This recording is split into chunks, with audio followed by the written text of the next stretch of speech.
Hey there, fellas and dolls. We're back to the Roaring Twenties. We got a little more information that we did not cover yet. I want to remind you that the Roaring Twenties was known for its peace, prosperity, partying, and now pop culture and prohibition. I hope that you appreciate and adore the alliteration. Let's talk about pop culture first, popular culture. This is because people had more time for entertainment to enjoy themselves because more and more businesses went to a 5-day 40-hour work week. That means they were working about 8 hours a day. And so they had more time each day and on the weekends to have leisure time and entertainment. So the rise of movies and sports, radio, music clubs, all of these things all came to be. So let's start with mass media. The subscriptions in newspapers and magazines skyrocketed. Lots of people were getting newspapers and magazines sent to their homes. They had more time to read and learn and enjoy and entertain themselves. So magazines like Life and the National Geographic started to rise. We also see authors like F. Scott Fitzgerald and Zora Neale Hurston and Ernest Hemingway become much more widely known through books. This is a radio right here, believe it or not. And the radio was extremely useful at this time for entertainment, to listen to stories, music of course, to also keep up with the news and weather and traffic, all of those things. So people would crowd around the radio like maybe you crowd around the television to watch a show. We also have talked about music, and I just mentioned books. We also see a rise in American heroes, especially American sports heroes. This is Gertrude Ederle. She was a swimmer, and she was the first woman to swim across the English Channel. That is a 20-mile swim across icy cold waters, dangerous rough waters. Here's Helen Wills. She dominated women's tennis.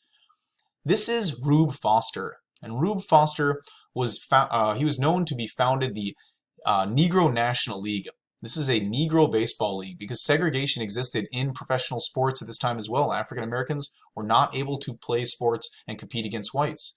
So he became known as the father of black baseball as he formed a league just for African American players. And over here, this is Babe Ruth, who I'm sure a lot of you are familiar with. Babe Ruth, Lou Gehrig, Joe DiMaggio. These became household names and sports heroes. Babe Ruth made it to the Baseball Hall of Fame. He hit many home runs among many other accolades. So we see some sports heroes. We also see some other American heroes like Charles Lindbergh. He flew the first non-stop solo flight across the Atlantic Ocean from North America to Europe in 1927. Here's Charles Lindbergh. He actually is a Minnesota born resident. And this is his plane, the Spirit of St. Louis, that he flew across the Atlantic. Over here is the actual Spirit of St. Louis. It is on display at the Smithsonian Air and Space Museum in DC. So if you want to go check that out. And Lindbergh's flight across the Atlantic inspired Amelia Earhart, who was a pilot herself, who also wanted to duplicate that task and many others. She became the first woman to cross the Atlantic in an aircraft just a year after Lindbergh. That was in 1928. Now, she wasn't the pilot, but she did travel. Exactly 5 years after Lindbergh made his solo transatlantic flight, 1927, then in 1932, Amelia Earhart duplicated this by flying a solo flight across the Atlantic as well, becoming just the second person to do that. Okay, so for all of this fun, peace, prosperity, pop culture, there was a dark side. And this is the dark side of the 1920s. No, not that dark side. Let's talk about this one, prohibition. To prohibit something means to deny it, or especially by law, to forbid it. So prohibition is referencing the manufacturing, sale, and transportation of alcoholic beverages being prohibited. Manufacturing, creating alcohol, selling alcohol, and transporting alcohol was illegal in 1919. The United States government actually passed a constitutional amendment called the 18th Amendment to prohibit that usage of alcohol. Why did they do this? Well, the reasons were one was religious groups thought that it was sinful. And they found that alcohol led to crime, abuse, and accidents. And I can't disagree with them on that. This is true. Alcohol can lead to crime. It can lead to abuse, people having accidents for sure. But just because something is illegal or prohibited doesn't always mean people are going to abide by that law. And it led to people just wanting to find other ways to consume, manufacture, sell, transport alcohol. And so one of those methods was called a speakeasy. A speakeasy, like you see here, is a hidden saloon or a club where drinkers went. They had to know some sort of secret password or secret code or maybe even a secret knock, like you see here in this picture. And then they would be allowed in to consume this illegal beverage. Now, in order for those speakeasies to actually get that stuff, they needed bootleggers to smuggle it to them. So here you see kind of a little chart or a image of how this worked. We see a boat arrive, load up these cars. These were really souped up fast cars. They would have a scout car in front of them and they'd race across the countryside or wherever they were trying to get to those speakeasies. Sometimes they would use false doors and these kind of secret little compartments on trucks and cars to get those to get that alcohol to the speakeasies. Now all of this is all illegal. This is all crime.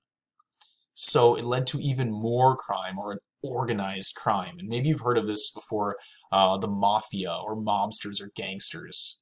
All right, so this is one of the bootleggers. His name is Al Capone. And Al Capone was competing to make this money because bootlegging made a lot of money. So he was competing to get this money and to control the business, but so were other mobsters and mafia members and gangsters. And it led to them killing off each other in competition. And this was thousands and thousands of deaths, sometimes criminal deaths and sometimes innocent deaths, to get this money. So the United States government says, okay, this is just too much. This is kind of backfiring on us. We need to change this. So just a few years later, just really 4 years later, the United States changes the Constitution again. It amends the Constitution with the 21st Amendment ending prohibition. This is the first and only time that the United States government has made a change to the Constitution and then made another change to get rid of that previous change. So the 19th Amendment prohibited alcohol, the 21st Amendment then makes it legal once again.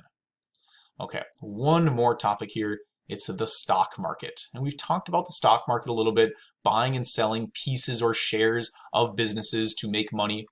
Well, I want to give you some example values of what was going on in the 1920s. Anything in green means that the price or the value of the share in that company was going up. Red means it was going down. So you can see here RCA and General Electric and American Can, they were all making money on this particular sample day. But then you can see that the prices started going up. And I've told you before, people were making a lot of money in the stock market. You can see all of these, American Telephone and Telegraph and General Motors and US Steel, they were all increasing in value. And people were buying these stocks so that when they rose, they could sell them and make a lot of money. Okay, but every now and then there started to be some cracks or some little red marks here. And then we saw on October 24th in 1929, the prices begin to decline, and the crowds gather around outside of the New York Stock Exchange to try to sell their stocks to get their money back before the prices go even further down. And so this is known as Black Thursday, October 24th.